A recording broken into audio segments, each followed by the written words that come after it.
Okay? Nami mo mangutang? Kaya isa ka nabalanan sa ising utang ka ano? Kung utang, lipay-lipay. Bayad, dugay-dugay. Anong masunod? Support, away-away. Okay? So mga utod, mga utang kita. Sa inyo muna una, sino di pinakadamang utang sa atin? Sino di pala utang? Palalon mga kauturan. Panahulang kwarta, panahulang mga ng utang. Sino abe? Saling sa iban. Sorry yang mga listra ko lang mga listra, no? Nabagyan ka lang na mga utod, no? London, sila may London, sila. London. Wala mo naman kauturan, no? Pero sige lang, natawag ang kauturan, no? Kung ano hambal sa Biblia, nanood sa mga pangutan. Okay. Dara sa hambal sa Deuteronomy mga utod, 23:19 hasta 20, dili ka magpaula na may saka sa iyong utod. Okay? So, pwede kita kapautang, pwede kita kapangutang, pero pag abot sa mga Kristohanon, mga utod, ano ang resipyo na hinatang sa Diyos? Magpahulang kita. Di ba? Okay. Pero mga utod, pag ang imo utod maghulang, hindi na pagpasakain. Hindi na ka mapasaka ang mga kauturan. Bisa may mga utod ang nag-business ang kwat. Kung naka-engineer sa mga prinsipyo, bisa makasalita ba tani, wala lang sa utod, subong adlaw nga mag-utang sa ato. Kung i-apply din na why sila ginansya ko? No? So, ari mga kauturan, sulito na kung dili ka magpaulang na may saka sa imutod. Saka sa kwarta, sabay kita kwarta, saka sa kalangot, saka sa bisan ano nga butang nga ginapaulang nga sakaan mga kauturan. Mga utod, I tell you, this is God's principle. Pag abot sa ginatawag, pagpangutang. Kaya kung ibayunan natin ini, makonsider at mahulog kita sa guilty mga kauturan. Makasana kita. Amo na ako may utod din ang kinahanglan, pula malang. Siya lang mga kauturan. But don't expect, no? Nga bilkadahan ka sa sobra sa iyang game, pula mga kauturan. Ay, mangganit ang pabayaan mo na lang ginahanglan, no? Pero ang utod nga nagabatyag man sa konsensya, nagabatyag man sa Diyos nun, hindi na ugali, hindi mo na pwede, hindi magbayad, mabayad din na yan, di ba mga utod? Okay. So, karon, padayan kita. Pag abot abis ang hindi niya katumulo. Okay. Sinigiri. Sa badulong-dulong makapahulag ka na may ano gani. Okay? Pwede na nakapasaka. Para pa maging ang business na ito. Pero mga auto, hindi tayo magkaangay sa ining nagamotor. Wala na rin nakasanay nila. No? Kaya sila na gulubog at hindi ang interest niya. No? Hindi ito pagsunod sila. Apang sa imo ito, hindi ka magpulang na may saka, agod nga ano mo mga unod? Ano ang bunga? Kung wala saka ang atong gipahulang, wala sa?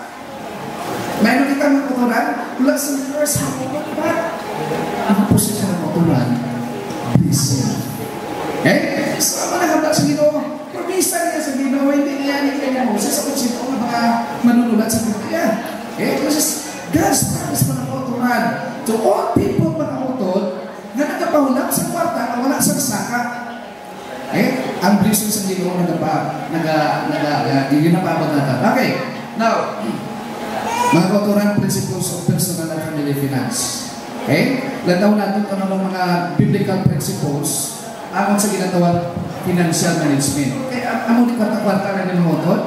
Pero, kung ninyo na ibanuan, hindi basta-basta mga kauturan. Okay. So we are called to be faithful in the management of our personal and family finances. Sinong dapat may pasuran sa panimalayan? Anong question ako? Okay. Sa panimalayan, may ginikanan, may asawa, may bana, may kabataan. Ang question ko, sino dapat ang pasuran? Sino dapat ang maguyat sa income sa panimalayan? Ha? Asawa din yan? Okay. Sa atong pawit, kasamad sa sistema. Pagod na mga utod, nga sa pamilya, sa mga Chinese family ba na, ang nag-royal ba, lagi man? Among na siya? Ha? Umarap gusto na si Jesus na, mag-attend ko ka-abit, ako mag-royal naman. Yan ang insulto. Ang mga na ito, na mga katuran, pasensya sa mga basa nangyari ng Chinese doon ha. Pero ako na siya nga ako nabatian. Okay, now, mga katuran, ang mag-uyat sa kwarta para sa ako niya, dipindi. No? Basta na ang pag-uyat sa kwarta, mamanage ng mga auto properly. Okay? So, padahal kita mga katuran, alin na. Walang laki, walang ba na pag-uyat kwarta, ang maningin ko sa bari kasi nasawa. Makalibot-libot sa mga auto, makakita sa mga malang na balaklon, kuhay sa kwarta, kato na ko sa bana niya, pagkatapos, ihali ng bana niya. I love you. Honey, I love you. I love you. No? So, ang bana naman nga mapalahin na pinalang gawin sa asawa, ate, natanday ng bana. Natanday ng hindi. Okay? So, abot dito mga kotoran. Yan na. Okay, nakakwartan mo ako, no? Bilang kwarta. No? Okay, mga kotoran, di-enjoy na babae. Okay, sila isa ginhambal at sulok sa survey man ako dira sa Biblia. There are 2,350 verses in the Bible that speak about money and position. I-compare mo sa sa pagtuo ka sa pangamuyo. But silingon, ang ginhambal ni Kristo, and other Bible writers, diba sa maraming kasulatan, na noon sa ginatawag kwarta, mas damo mga utod, mas labaw ang iyang ginhambal sa pagtuo pangamuyo. Okay? Para pa ginatawag Silidri, the saying of Jesus about money and positions are not about heaven and here together. Okay? Bisan pa sa impyerno at sa langit, mas damo ay ang ginambal sa Ginoo about sa money. Ari mga utod, kung nga ang mga problema sa panimalay. So, according to statistics, 70% of all divorces ng binulagay are because of the conflict that are related to kwarta. Okay? May nabatian ko nga divorce, divorce na Mexican, American-Mexican. Mangkot kami, nakadiri ka pa ng asawa sa Pilipinas. Manamo nga dito sa buwan. Sa palangasawot sa Amerika. Tapos sa mga tahong dito, mga kampiyon, mga babae dito, nakadiri ka pa. Siya ng pangasawa.